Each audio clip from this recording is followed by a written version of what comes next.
अस्सलामुअलैकुम, welcome back to my channel. तो आज का हमारा नावल है जी अज़ीज़े जान।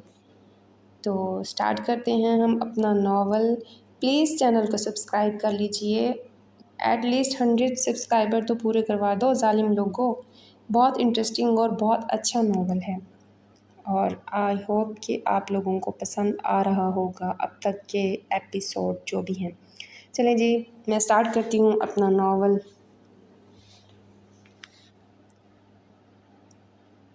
यार, उन्होंने हमें बचपन से बाप की तरह पाला है, हमारी हर ख्वाहिश को पूरा किया है और एक बाप की तरह परवरिश की है। मैं उन्हें हमेशा एक बड़ा भाई नहीं बल्कि बाप समझा है। बस इज़्ज़त करता हूँ उनकी, डरता नहीं हूँ। इज़्ज़त तो मैं भी करती हूँ अपने पेरेंट्स की, पर मैं तुमसे बात करने से पीछे नहीं हटती।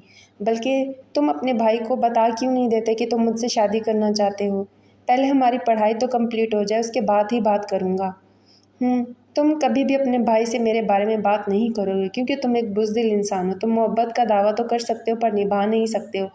देखो, जब निभाने का वक्त होगा तो निभाऊंगा भी, पर फ़िलहाल तो हमारा फाइनल सेमेस्टर चल रहा है। कम से कम ये तो कंप्लीट हो जाए। जिमल, बस बहुत हो चुका। तुम अपने भाई से डरते हो, मुझसे फ़ोन पर बात भी नहीं कर सकते, कहीं बाहर मेरे साथ खाना नहीं खा सकते, फ्रेंड्स की नाइट पार्टी को अटेंड नहीं कर सकते। तुम मेरा साथ क्या खाक निभाओगे? मैं मज़ीद अब तुम्हारी झूठी तसल्लियाँ बर्दाश्त नहीं कर सकती। अब या तो तुम अपने भाई से मेरे बारे में बात करोगी या फिर मुझे हमेशा हमेशा के लिए भूल जाओ। क्या तुम मुझे भूल सकती हो? वापस हुआ। मुश्किल है मगर नामुमकिन नहीं। उसने गर्दन उठाई। ठीक है फिर, अगर तुम ब्रेकअप करना चाहती हो तो कर लो, पर फिलहाल जब तक हमारी पढ़ाई मुकम्मल नहीं हो जाती मैं भाई से तुम्हारे बारे में बात नहीं कर सकता। यही उम्मीद थी तुमसे, मुख्तसर कहकर उसने जाने के लिए अपना रुख मोड़ा तो उसकी कलाई थाम कर उसे फिर से अपनी तरफ घुमा गया। यार, अगर मैं अभी हमारे बारे में बात करूँगा तो मेरा फ्यूचर दांव पर लग जाएगा। मेरे भाई ने अगर मुझे पढ़ने से रोक दिया तो मेरे पूरे 4 साल बर्बाद हो जाएंगे।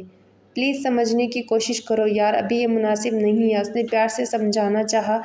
अब हमारा रिलेशनशिप चलना भी मुनासिब नहीं है और वो फिर से बेरुखी दिखाती हुई पलटी, पर अगले ही पल न जाने क्या सोचकर दोबारा इसकी तरफ घूम गई। अचानक, अच्छा ठीक है, तुम अभी के लिए बात नहीं कर सकते तो तुम्हें एक काम करना होगा। हाँ बोलो। उसकी उजड़ी मूरत फिर से संवर गई।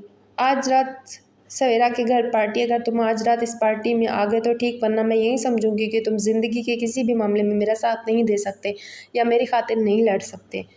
अब ये तुम्हारे लिए एक छोटा सा इम्तिहान है, चाहे तो इसे चैलेंज समझ लो, आगे तुम्हारी मर्जी। अपनी सुनाकर वो जा चुकी थी और जिमल कितनी ही देर वहाँ गुमसुम सा खड़ा रहा। एहसन का कुछ पता चला? अरियाल दफ्तर में कदम रखते ही डार्लिंग से मुखातिब था। नहीं, इस लड़की को तुम्हारे घर रहने में कोई प्रॉब्लम तो नहीं? खान ने झिझक कर पूछा। अगर प्रॉब्लम होगी भी तो तुम्हारे घर रहने के लिए नहीं भेजूंगा। उसके सुथरे जवाब पर डार्लिंग समेत तमीज़ भी हल्के से मुस्कुराया। और डार्लिंग, तुम्हें एक और टास्क दे रहा हूँ। हुक्म बॉस। वो एक्टिव हुई। जितनी भी लड़कियां वहाँ से बाजियाब हुई उन सबको आज पाकिस्तान वापस पहुँचा जाना चाहिए। हो जाएगा। और तमीज़, तुम मेरे साथ जाफिर की तरफ चलोगे। उसने कुछ दहशतगर्दों को पकड़ा है, वहाँ जाकर उन्हें मौत के घाट उतारना है। ठीक है। और खान तुम? उसने झट गर्दन उठाई। तुम इस पे पुलिस इंस्पेक्टर महरोज से मिलोगे और ये पता करोगे उसके हाथ हमारे खिलाफ कोई सबूत लगा या नहीं। जी बस। नैना कहाँ है? उसकी किसी दोस्त की शादी थी और वह वहाँ गई है। डार्लिंग बोली। फ़ोन करो उसे और अगले 10 मिनट में वह यहाँ होनी चाहिए। उसने बोलने के लिए लब खोले तो अरियाल को गुस्सा दिखता वहीं देखकर वो मुंह बंद कर गई। 10 मिनट मतलब 10 मिनट, उसने सख्त लहजे में कहा और अपने कैबिन में चला गया। घर में दिन कैसा गुजरा आपका? मीरम को बालकनी में खड़ा देखकर सैल ने पीछे से नमूदार होकर कहा। तुम्हारी एज क्या है? सीधा जवाब देने के बजाय उसने उल्टा अपना सवाल दाग दिया। आप क्यों पूछ रही हैं? वो जांचती नज़रों से देखने लगी। बताओ तो। 21 साल। मैं तो 19 साल की हूँ, तुमसे छोटी हूँ, इसलिए तुम मुझे आपकी बजाय तुम कहोगी तो मुझे ज़्यादा अच्छा लगेगा। ओह ठीक है, तो फिर सारा दिन कैसा गुजरा तुम्हारा? वो मुस्कुराई। बस ठीक था। इसका चेहरा मुरझा गया था। क्यों, कुछ हुआ है क्या? नहीं, मैं आदी हूँ इन सब चीज़ों की, मुझे अकेले रहने में कोई प्रॉब्लम नहीं है। अच्छा, आज रात मेरी एक दोस्त की घर पार्टी, अगर तुम जाना चाहती हो तो मेरे साथ चल सकती हो। मैं वहाँ किसी को नहीं जानती।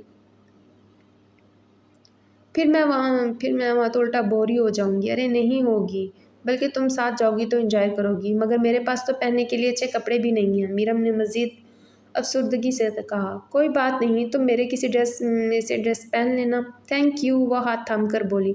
पर एक प्रॉब्लम है, उसने मुड़कर। रियाल भाई जाने नहीं देंगे और उन्हें मनाना बहुत मुश्किल है, बल्कि नामुमकिन है। अगर उनके सामने पार्टी का नाम भी लिया तो गुस्से से तिलमिला उठेंगे। जब चाह ही नहीं सकते तो फिर कह ही क्यों रही हो? मुकाबिल वो निचला होंठ दबा गई। क्योंकि मुझे लगता है कि तुम उन्हें मना सकती हो। क्या? मैं? वो बुरी तरह चौंकी। एक बार ट्राई तो करके देखो प्लीज़, हो सकता है वो मान जाए। हाँ, तुम कैसी बातें कर रही हो मेरे साथ? मैं भला उन्हें किस हैसियत से मना सकती हूँ? मीरा अभी तक शॉक्ड थी। पता नहीं क्यों, पर मुझे लगता है कि भाई तुम्हारी बात मान लेंगे, क्योंकि तुमने जो सब कुछ सुबह कहा उन्होंने वो बर्दाश्त कर लिया, तो फिर सब कुछ बर्दाश्त कर सकते हैं। सुबह वाली बात में ऐसा क्या था जो वो बर्दाश्त नहीं कर सकते? उसने उलझ कर पूछा। भाई कभी भी किसी से इस तरह बात नहीं करते जैसे उन्होंने तुमसे की। वो तो किसी के सवाल का सीधे से जवाब भी नहीं देते, पर तुम्हारे सवाल के फिर भी दिए, और ना ही आज तक किसी की इतनी जुर्रत हुई कि वो भाई से दो टोक कुछ पूछ सके। तो अगर तुमने पूछ लिया तो उन्होंने माइंड नहीं किया, तो उसका मतलब कि उन्हें तुम्हारी किसी बात का बुरा नहीं लगा। तुम्हारा दिमाग ख़राब हो गया। मुझे नहीं लगता कि मेरे सवालात या मेरी बातों में कुछ भी ऐसा था जो एक नॉर्मल बंदा किसी से नहीं पूछ सकता। यार तुम फ़िलहाल इन सब चीज़ों को नहीं समझोगी। तुमसे बस एक छोटी सी फ़ेवर मांगी है प्लीज़। वो बेचारगी वाला मुंह बनाए बोली।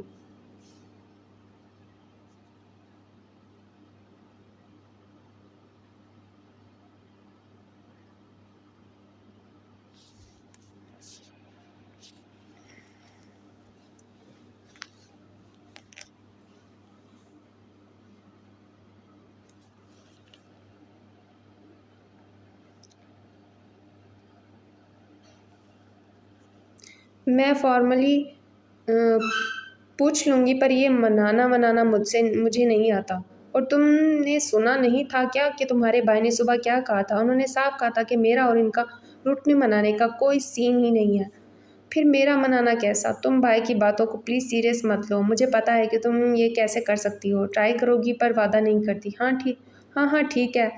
मैं बस चुप कर तुम्हें थोड़े बहुत इशारे कर दूंगी ताकि तुम बात को अच्छे तरीके से सीख लो। बाकी सब तुमने खुद संभालना है। ओके मीरम मुस्कुराई। सुन सहल पास से गुजरी तो सोफे पर टांगे फैलाए बैठा जिमल पुकार उठा। क्या है? यार तू हमेशा ये मुंह में पटाखे लेकर क्यों घूमती रहती है? कभी तो तमीज़ से जवाब देख दिया कर। उसने टिक हटाकर सीधा होते हुए कहा। मुझे बुलाया क्यों था ये बता, फालतू बातें मत कर। मैं ये पूछ रहा था कि क्या सीन है। किसका? आज रात की सवेरा की पार्टी में जाना है या नहीं? पहले कभी जाते हैं क्या? यार पहले की बात तो है, लेकिन आज जानना ज़रूरी है, क्योंकि आज ऐसा क्या ख़ास है? वो सीने पर बाजू बांधकर भवें चढ़ा गई। यहाँ बैठ बताता हूँ। उसने बाजू से खींचकर उसे अपने पास बिठाया। आज सहन मुझसे काफ़ी नाराज़ थी और उसने मुझे चैलेंज दिया कि अगर मैं आज रात की पार्टी में नहीं गया तो मुझसे ब्रेकअप कर लेगी। अब कुछ बता कि मैं क्या करूँ? बिल्कुल उसके साथ चिपक कर बैठा इंतहा अस्ती से बोल रहा था। बेटा बहुत अच्छा हुआ तेरे साथ, और मुझे मेरी टेंशन का सलूशन बता। देख ड्रामे ना कर। इस वक्त मैंने मीरम से बात की है और उसने कहा है कि वो भाई को मना लेगी। क्या बात कर रही हो? मीरम और भाई का कोई सीन चल रहा है ना? इसने चौंकते हुए कन्फर्म करना चाहा। अगर तू भाई मान गए तो इसका मतलब है कि भाई से पसंद करते हैं, और अगर ना माने तो फिर बेटा तेरा ब्रेकअप अब पक्का। ऐसे तो ना बोलो, मैं बहुत प्यार करता हूँ उससे। पता है मुझे, तू जितना शहर से करता है। इसके साथ उसने सर झटका। अब अगर ये ज़बान उसके सामने पार्टी में खोल दी ना तो उखाड़ के रख दूंगा। डरती नहीं हूँ मैं तुझसे, और मुझ पर ज़्यादा रोज़ जमाने की कोशिश की तो भाई को बता दूंगी तेरा और शहर का अफेयर चल रहा है। जा बता दे बेटा। अब मैं भी बताऊंगा कि तो 2 दिन पहले अपने दोस्त के बहाने किसके साथ लंच पर गई थी। अपना कॉलर सीधा करते हुए बोला तो सैल ने आंखें पार कर दी। तुझे कैसे पता? वो पूरी तरह साकित होकर बमुश्किल बोली। एक ही यूनिवर्सिटी में पढ़ते हैं हम दोनों। उल्लू नहीं हूँ, मुझे तो बहुत पहले से ही पता है कि तेरा और रोहन का चक्कर चल रहा है, लेकिन मैं फिर भी इसलिए चुप हूँ क्योंकि मैं भी रिलेशनशिप में हूँ। वरना तेरा तो भाई के सामने ऐसा भांडा फोड़ता कि तेरी अकल ठिकाने आ जाती। लेकिन अब भी कुछ नहीं बिगड़ा है तेरा, तो आज भी भाई को बताकर रहूँगी। काफ़ी। उसने झट मुस्कुराते हुए कहा। क्या पागल है तू? लड़ता क्यों रहता है मुझसे? प्यार से अपने तेवर बदले। हाँ आ गई ना लाइन पर, बोलना भाई से। हाँ। कोल्ड काफ़ी। उसने अपने दोनों हाथ गर्दन के पीछे रखकर टेक लगाते हुए कहा। मैं बड़बड़ाती हुई उठी। क्या बोला? जीमल फ़ौरन सीधा हुआ। श्योर श्योर, उसने मुस्कुराकर कार उल्टे सीधे मुंह बनाती हुई किचन में चली गई। अरियाल अभी रात का खाना खाकर फ्री होते हुए पूल में टांगे लटकाकर बैठा ही था कि सैल ने मीरम को इशारा किया। वो मुसलसल ना जानने की जिद कर रही थी, मगर उसने पीछे से धक्का दिया तो वो कदम उठाए उसके सामने बैठी। मुझे आपसे कुछ बात करनी थी। वो अपनी टांगे समेटे बैठी आस्कित से बोली तो अरियान ने गर्दन तिरछी करके उसे देखा। मैं झिझकने की ज़रूरत नहीं है, जो बात है साफ बोलो। उस अटकती मछली को देखकर वो संजीदगी से बोला। उसने एक पल के लिए काफ़ी आंख से दीवार के पीछे छुपी सैल को देखा और रुख फिर से उसकी तरफ मोड़ दिया। मैं कह रही थी कि अगर आप इजाज़त दे तो क्या मैं तुम्हें मेरी इजाज़त की ज़रूरत नहीं है? हाँ, मुझे नहीं है, पर जिसके साथ जाना चाहती हूँ उसे तो आपकी इजाज़त की ज़रूरत है ना। किसकी बात कर रही हो? सहल की बात कर रही हूँ। उसकी किसी दोस्त के घर नाइट पार्टी है और अगर आप चली जाओ। अभी उसने बात मुकम्मल भी नहीं की थी और अयाल ने उसे अपना फैसला सुना दिया। रूबरू समेत छुपी हुई लड़की ने भी खुशी से पूरा मुंह खोल लिया। उसकी बहन ने तो कहा था कि वो कभी नहीं मानेगा, फिर वो इतना जल्दी कैसे मान गया था? मीरम अभी तक हैरानगी से देख रही थी, जबकि सैल इस बात पर यकीन कर चुकी थी कि अरियाल को उसमें कोई दिलचस्पी है। और दीवार के पीछे छुपी लड़की से कह देना कि आइंदा तुमसे सिफारिश करवाने की ज़रूरत नहीं है, उसने मज़ीद बोला तो सैल भी डरते डरते बाहर निकल आई। आपको कैसे पता? कि मुझे सब पता है मीरम, मुझे बेवकूफ़ समझने की गलती कभी मत करना। बेवकूफ़ समझूंगी? वो बेध्यानी में बोली तो अरियाल खामोशी से टांगे मैं भला आपको क्यों बेवकूफ़ समझूंगी?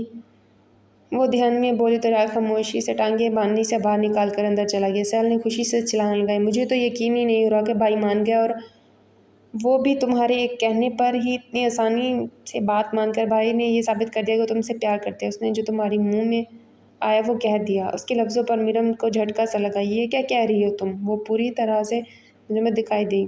हाँ, नहीं तो क्या? अगर भाई को तुमसे प्यार ना होता तो भला तुम्हारी बात क्यों मानते? सोच रही हो? बल्कि मैंने तो अरियाल और मेरे बीच ऐसा कुछ नहीं है जैसा तुम। प्लीज़ सैल, चुप हो जाओ। किसी और से प्यार करती हूँ। अब मीरम के अल्फाजों ने उसे धचका लगाया। ऐसा मत बोलो प्लीज़। अगर मेरे भाई को तुमसे प्यार हो गया है तो तुम उन्हें छोड़कर किसी और से मोहब्बत कर सकती हो। सैल, मैंने कहा कि चुप हो जाओ। मैं मज़ीद तुम्हारी फजूल बातों पर ध्यान लगाकर अपना दिमाग ख़राब नहीं करना चाहती। और एक बात अच्छी तरह ज़हननशीन कर लो कि अरियाल ने मेरी मदद की, इसके लिए मैं उसकी शुक्रगुज़ार, मगर मोहब्बत नो वे। वो गुस्से से झुंझलाते हुए रूपोश हो गई। सैल को वाकई चुप लग गई थी।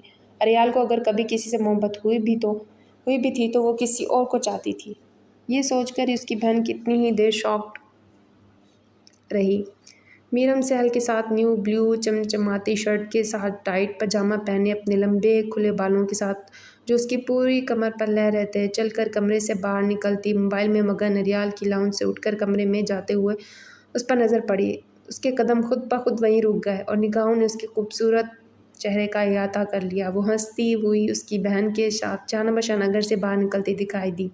उसने अपनी नज़रें हटाना चाही, मगर उसकी आंखों ने साथ न दिया। घनी पलकों वाली सब चमकती आंखें, छोटे छोटे अकाबी होंठ और छोटा सा नाक और ऊपर से स्याह जुल्फ़ों का छाया बादल। इंतहाई हल्के से मेकअप के साथ उसका गोरा वजूद, उसके गहरे रंग के लिबास में कोई ज़रूरत ही नहीं थी कि मगर के तौर पर फॉर्मेलिटी के तौर पर इस परी की मानने लग रही थी। उसे तो शायद मेकअप की ज़रूरत भी नहीं थी, लेकिन फॉर्मेलिटी के तौर पर उसने खुद को थोड़ा मज़ीद संभाल लिया था।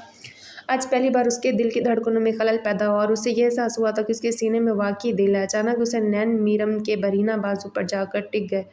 शर्ट स्लीवलेस होने की वजह से ये पूरी शान से अपने सफ़ेद रंग छलका रहे थे। प्यार से तकना अचानक गुस्से में बदल गया। रुको, उसने पश्च से पुकारा तो दोनों के बढ़ते कदमों को ब्रेक लग गई। बैक वक्त उन्होंने अपना रुख पीछे मोड़ा तो वो उन्हें गुस्सीली निगाहों से घूरता दिखाई दिया। सैल के दिल में खतरे का अलार्म बजा, जबकि मीरम का चेहरा बेतासर था। मीरम को ड्रेस तुमने दिया है? उसने गरज कर पूछा तो सैल सहम गई। जी भाई। क्यों? तुमने स्लीवलेस ड्रेस कब से पहनना शुरू कर दी? उसके मज़ीद सवाल पर वो खामोशी ने ज़ंजीर चुराने लगी। कुछ पूछा है मैंने तुमसे, जवाब दो। लहजा मज़ीद तल्ख़ हुआ था। वो एक बार फिर से सहम गई। भाई, वो ये ड्रेस मैंने खुद नहीं लिया। मेरी बर्थडे पर मुझे मेरी एक दोस्त ने दिया था। पर उसने डरते डरते कहा, तुमने अपनी दोस्त को बताया नहीं कि तुम इस तरह के लिबास नहीं पहनती? भाई, सब पता है, मगर आइंदा तो अपनी किसी दोस्त से भी इस तरह का लिबास नहीं लोगी। Do you understand?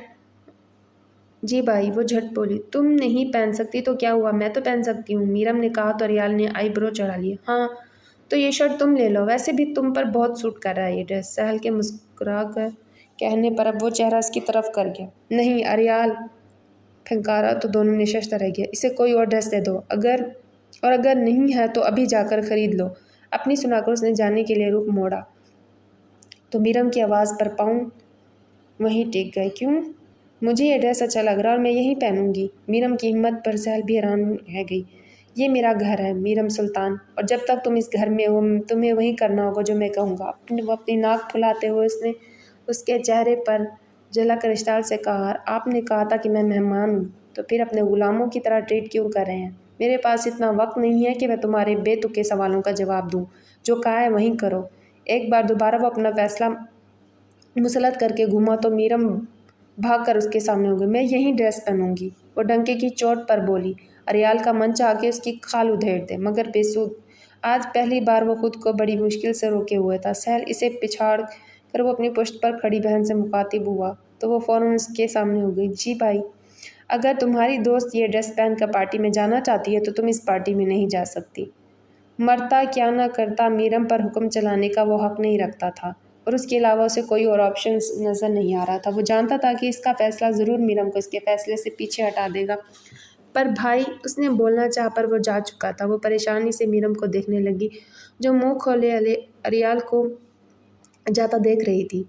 यार सहल, ये मीरम तो गज़ब की हसीन लग रही है। मन तो कर रहा है कि शहर को छोड़कर इससे शादी कर लूँ। पार्टी में पहुंचते ही जीमल ने इसे मैरून लिबास में देखकर अपनी बहन के कान में सरगोशी की। सोचना भी मत, तू भाईजान से मारे, भाईजान तो उसे जान से मार देंगे। तुझे अगर इनकी मोहब्बत पर नज़र रखी तो। भाई की मोहब्बत? क्या वाकई भाई इससे प्यार करते हैं? अजीब नज़रों से उसे ताड़ते हुए वो न जाने कैसी तस्दीक करना चाहता था। तो खुद ही सोच कि अगर भाई को इससे प्यार न होता तो इसके एक बार कहने पर ही कैसे मान गए पार्टी में हमें जाने देने के लिए। और तो और भाई ने इसे स्लीवलेस ड्रेस में भी नहीं पहनने दिया। भाई का तो कोई हक नहीं बनता इसे कुछ भी कहने का। आखिर कोई चक्कर है तो वो पॉजेसिवनेस दिखा रहे हैं ना। अगर भाई को प्यार हो गया तो इसका मतलब है कि हमारा काम भी बन गया। इसकी आंखें खुशी से चमक उठी। क्या मतलब? यार, अगर भाई प्यार के चक्कर में पड़ गए हैं तो वो हमारे प्यार के खिलाफ क्यों जाएंगे? ज़रा कल से काम ले और सोच, भाई बदल गए हैं। तो फिलहाल सेहत पर फोकस कर, वरना कहीं ऐसा ना हो कि मैं भाई को जाकर बता दूं और उनका इकलौता भाई उनकी महबूबा पर नज़र रखे हुए है। ऐसा वैसा कुछ नहीं है। अगर भाई ने उसे मेरे लिए भाभी सिलेक्ट कर रखा है तो मैं उसे भाभी की नज़र से ही देखूंगा। अब इतना बेगैरत भी नहीं हूँ मैं। इसका मतलब तू मानता है कि इतना बेगैरत नहीं है, लेकिन थोड़ा बेगैरत ज़रूर है। तमीज़ से बात कर मुझसे, इस वक्त पार्टी में हैं हम। उसने आंखें दिखाई। अरे सयाल, तुम यहाँ खड़ी हो और मैं तुम्हें जगह जगह ढूंढ रही थी। कहाँ चली गई थी तुम? मीरम ने उमड़ कर पूछा। मैं तो यहीं थी, बस जिमल की बात सुनने के लिए यहाँ आई थी। अच्छा यार, यहाँ पर तो सब जर्मनी ज़बान बोल रहे हैं, मुझे तो इनकी समझ ही नहीं आती, मैं क्या करूँ? वो मुड़ मुड़ कर अफसुदगी से पूछने लगी। मेरी कुछ दोस्तें हैं जिन्हें उर्दू ज़बान आती है, और जिमल की क्रश भी उर्दू बोलना जानती है, इसलिए तुम फिक्र मत करो। जिमल की क्रश? उसने तर्जुब से घूरा तो वो अपना सर खुजाने लगा। हाँ, ये शहर से प्यार करता और फिलहाल शहर यहाँ पर नहीं पहुँची, पर तुम प्लीज़ ये बात भाई को मत बता देना, क्योंकि उन्हें पता चल गया तो उसे जान से मार देंगे। नहीं, मैं क्यों बताऊंगी, मुझे सीक्रेट रखने आते हैं। वाह क्या बात है भाई, मेरी बहन को मेरी फिक्र होने लग गई है। इसने झट पॉइंट मारा। अब क्या करूं, घर के जानवरों का ख्याल तो रखना पड़ता है। अपना ये 10 फीट चौड़ा बूथा लेकर दूर हो जाओ मेरी नज़रों से, वरना कहीं ऐसा ना हो कि इस पार्टी में सबके सामने ही शुरू हो जाओ। इसने ललकारा। मुझे धमका रहा है? अपनी पसलियों पर हाथ रखे वो सामने हुई। यार प्लीज़, तुम दोनों अब यहाँ मत शुरू हो जाना, बहुत से लोग हैं, और तुम दोनों इस तरह लड़ते देखेंगे तो क्या सोचेंगे? मीरम ने मामला संभालना चाहा तो दोनों एक दूसरे को घूरी डालकर मुखालफत सिमतों में चल पड़े। चलते हुए सहल की नज़र सामने आते हुए शहर पर पड़ी तो फिर हम फ़ौरन मीरम का हाथ थामकर वहाँ एंट्री मार दी। हाय शहर, हाउ आर यू? उसने हाथ हिलाया। Fine, and you? Me also. अच्छा, इससे मिलो, ये मीरम है, हमारे दूर के रिलेटिव्स में से है। और ये मीरम, ये शहर जिसके बारे में मैंने तुम्हें बताया था कि जिमल की क्रश। इसने तारुफ करवाया तो दोनों सलाम किया। मीरम को सहल का रिश्ता दर बनाकर तारुफ करवाना बेहद अच्छा लगा था। तभी जिमल भी वहाँ पर टपका। हाय सहर, तुमने कहा था कि आज रात की पार्टी में आकर दिखाना, और देखो मैं आ गया, उसने मगरूर हुए कहा। तो मीरम और सहर ने बामुश्किल अपनी हंसी पर कंट्रोल किया। तुमने तो सच में कमाल कर दिया। वैसे मुझे ये उम्मीद नहीं थी कि तुम इसकी तारीफ करने पे वो मज़ीद फूल गया। हाँ, अब तो कोई नाराज़गी नहीं है ना? नहीं बेबी, वो मुस्कुराई और उसका हाथ पकड़कर एक तरफ निकल गई। चलो मैं तुम्हें अपनी बाकी दोस्तों से मिलवाती हूँ। सहल ने भी उसका हाथ थामा और चल पड़ी। तीनों ने घर में कदम रखा तो अरियाल सामने टहलता सिगरेट की कश लेता दिखाई दिया। उसे यूं दाएं से बाएं चक्कर लगाता देखकर वो समझ गए थे कि इनका इंतजार किया जा रहा है। उनके नमूदार होने पर उसने सबसे पहले नज़र मीरम पर डाली और उसे मेहरून लिबास में पूरी तरह मबलूस देखकर मन ही मन में मुस्कराया।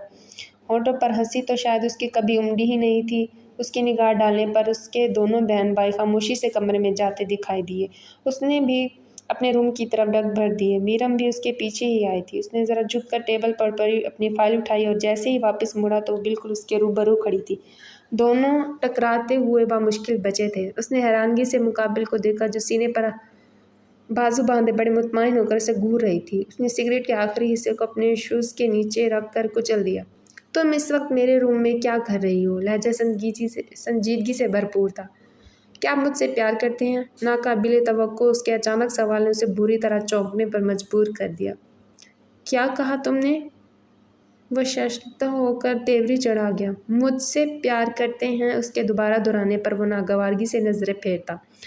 मैंने कहा क्या क्या आप हुआ? आप माथा मसलने लगा। लड़की, अपने दिमाग का चेकअप करवाओ। मेरा नाम मीरम है और ये मेरे सवाल का जवाब नहीं है जो आपने बताया। उसने गर्दन उठाकर कहा।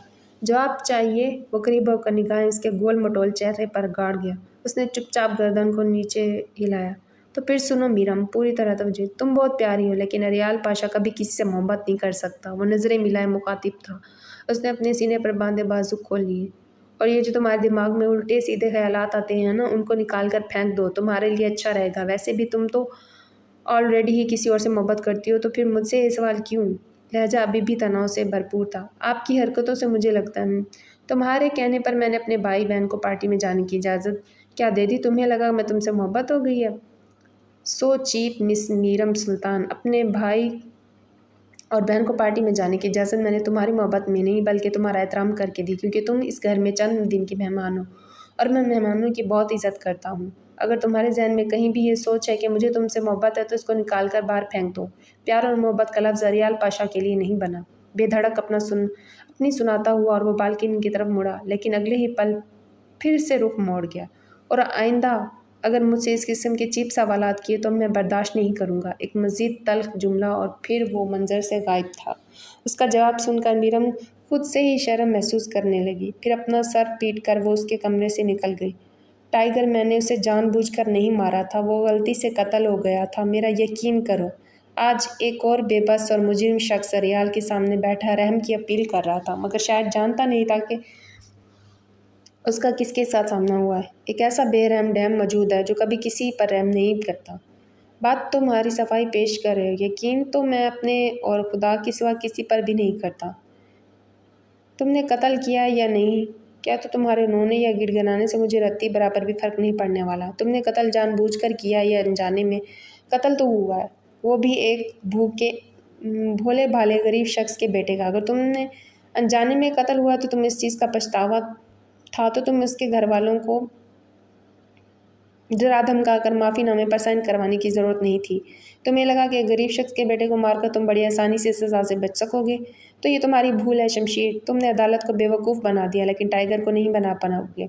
एंड ट्रस्ट मी, अगर तुम्हें ज़रा सा भी अंदाज़ा होता कि टाइगर की सज़ा अदालत की सज़ा से कितनी भयानक है, तुम खुद को अपने कानून के हवाले कर दे। मुझे माफ़ कर दो टाइगर, मैं कसम खाता हूँ मैं उसके घर वालों से हकीकी माफ़ी भी मांगूंगा और उन्हें खून बहाकर बेदाग करूंगा, लेकिन प्लीज़ तुम मुझे जाने दो। वो मुसलसल घुटने टेके गिड़गिड़ा रहा था। तुम्हें क्या लगा शमशीर, तुम बहुत अमीर हो और तुम्हारी बड़ी शोहरत है तो तुम्हें कोई सज़ा नहीं देगा यार, तुम टाइगर से बच जाओगे। हाँ, टाइगर अपने शिकार की बू सूंघ कर वहाँ पहुँच जाता है, जरहाना अंदाज में कहता हुआ वो उसके गिर्द चक्कर लगा रहा था। सामने आ बैठा। तब इसने कान की तरफ हाथ बढ़ाया तो वो चाकू उसके हाथ पर रख गया। नहीं नहीं टाइगर, खुदा के लिए मुझे बख्श दो, मुझे मत मारो, मैं तुम्हें मुंह मांगी कीमत दूंगा। चाकू पर नज़र पड़ते ही वो बिलक बिलक कर रोने लगा। उसने उसके पाँव को भी हाथ लगाया, लेकिन अगर वो रहम कर लेता तो उसे लॉस पर टाइगर और डेमन कौन कहता। टाइगर को कोई खरीद ले, इतनी किसी की औकात नहीं है।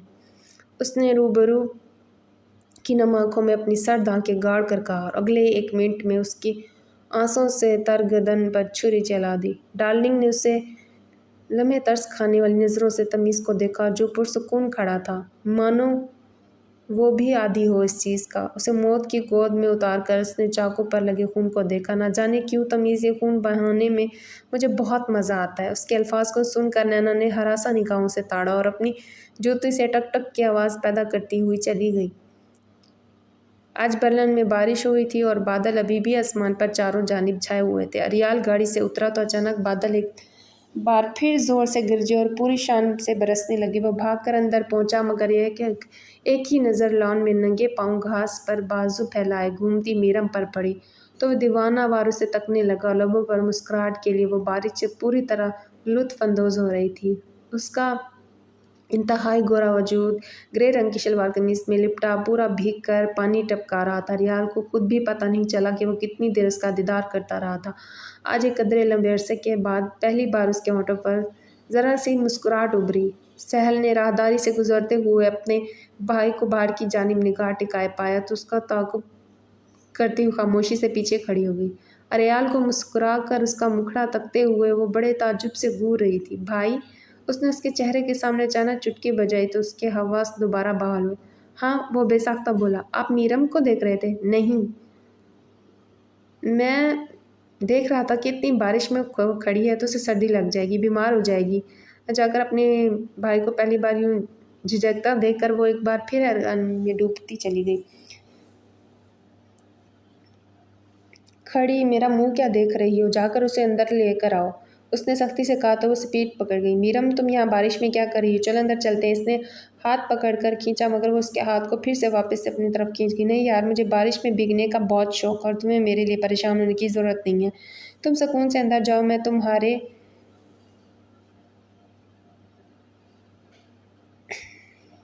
लिए परेशान नहीं हो रही, बल्कि कोई और हो रहा है। इसकी बात सुनकर वो माथे पर शिकने लगी। दूर खड़ा इसका भाई इनकी बातें नहीं सुन सकता था, तो फिर कौन है वो वहाँ देखो। उसने आंख का इशारा किया तो वो झट उसकी सीध में अरियाल पर नज़र दौड़ाई। क्या कह रही हो तुम? अरियाल ने भेजा है। उसने एक बार फिर अपना रुख सीधा किया। हाँ मेरी माँ, अब प्लीज़ अंदर चलो वरना मेरी पूरी की पूरी गीली हो जाऊंगी। इसकी कलाई थाम कर वो फिर इसे अपनी पीछे घसीटती हुई अंदर ले आई। उसे सोफे पर बिठाकर वो खुद पास खड़ी हुई। सैल, तुम मीरम के लिए सूप बनाओ, काफ़ी ठंड हो रही है, कहीं से सर्दी न लग जाए। अरियाल पास आकर बोला तो मीरम टक टक ताड़ने लगी। भाई, मैं बुआ से कह देती हूँ, वो भी बना देंगी। बुआ से नहीं कहना, बल्कि जाकर खुद बना। उसने आंखें दिखाई तो वो फौरन किचन में की तरफ लपकी।